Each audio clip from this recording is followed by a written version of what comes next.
दोस्तों, अगर आपके रीट के अंदर इस बार का पेपर बहुत अच्छा हुआ है और आपने बोर्ड के अंदर जो की आई उसमें आपने मिलाने के बाद में अगर आप मित्रों के नंबर बहुत बढ़िया शानदार बन रहे हैं तो अगले आपका जो स्टेप है वो इंतजार कर रहा है, वो है आपके दस्तावेज।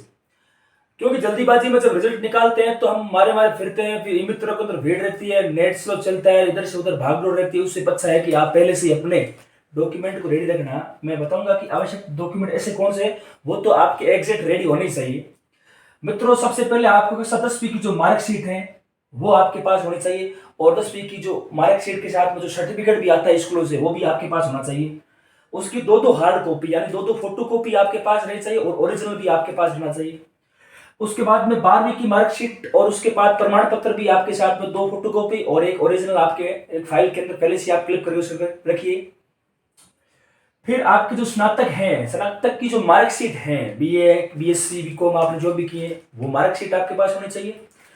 और अगर आपके पास में डिग्री आपको मिल गई है तो डिग्री भी आपके पास होनी चाहिए, और डिग्री के अभाव में आपका जो माइग्रेशन है वो भी आप उसमें लगा सकते हैं, किसी प्रकार की समस्या नहीं आएगी।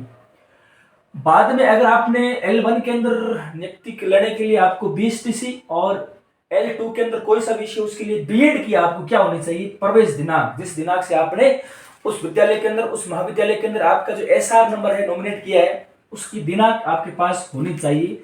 चाहे वो दिनांक कैसी भी हो, कोई सी भी हो, वो आपके पास दिनांक एग्जिट आपके पास में लिखित के रूप में, दस्तावेज के रूप में आपके पास में होना चाहिए, ताकि आप उसकी फोटोकॉपी लगा सके। फिर उसके बाद में रीट प्रमाण पत्र, कौन सा वाला प्रमाण पत्र, जो आपकी रीट प्रमाण पत्र वही है जो आपने मुख्य परीक्षा से पहले परीक्षा दी थी, उस वाला प्रमाण पत्र, उसकी दो फोटोकॉपी आपके पास होनी चाहिए। ये आपके डॉक्यूमेंट एजुकेशन से संबंधित आपके पास में होने चाहिए। फिर जाति प्रमाण पत्र के रूप में भी आपको डॉक्यूमेंट, ये जाति प्रमाण पत्र ऐसा कई ऐसे मित्रों के पास में ऐसी खबर मिली मेरे को कि 6 महीने से पुराना नहीं होना चाहिए, और आपने जब एग्जाम के लिए क्वालिफाई क्वेश्चन आपने ये आपने फॉर्म भरा था उस समय, उससे पहले वाला जो है ना जाति प्रमाण पत्र, वो आपके पास होना चाहिए। और फिर आपके पास में एक चरित्र प्रमाण पत्र है, विद्यालय की तरफ से आपको वो जो चरित्र प्रमाण मिलता है तो वो भी आपके पास होना चाहिए। फिर इसके बाद में जन आधार कार्ड, इसमें जाति प्रमाण पत्र के साथ में मूल निवासी ना, वो मूल निवासी प्रमाण पत्र भी आपके पास होना चाहिए कि आप जिस राजस्थान के हैं यानी किसी स्टेट के हैं तो मूल निवासी रूप में भी आपका सर्टिफिकेट आपके पास होना चाहिए। फिर उसके बाद में आपका जो जन आधार कार्ड है, क्योंकि वर्तमान में जन आधार सब मतलब फॉर्म के अंदर लिंक हो चुका है, इसलिए हमारे पास में जन आधार कार्ड एग्जिट वही नाम होना चाहिए जन आधार पर जो आपकी मार्कशीट में और आपके फॉर्म में अप्लाई करते समय आपने दिया है। फिर जो ईडब्ल्यूएस के मित्र है उनके पास में ईडब्ल्यूएस का प्रमाण पत्र भी होना चाहिए।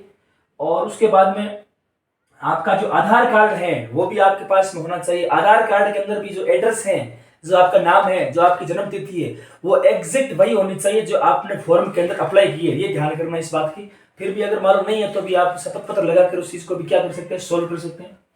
और फिर पैन कार्ड भी है तो आप पैन कार्ड को भी बनाना, ये है तो लगाना। और बैंक जो डायरी है, मान लीजिए उस बैंक डायरी को भी आप तैयार रखना, क्योंकि हो सकता है नियुक्ति लेने के बाद में जब आप इस प्रकार से कार्य में संलग्न हो जाएंगे तो फिर आपको प्रतिभूति भत्ता जो भी मिलेगा वो भी आपके लिए क्लियर रूप से क्लियर मैं बता रहा हूँ।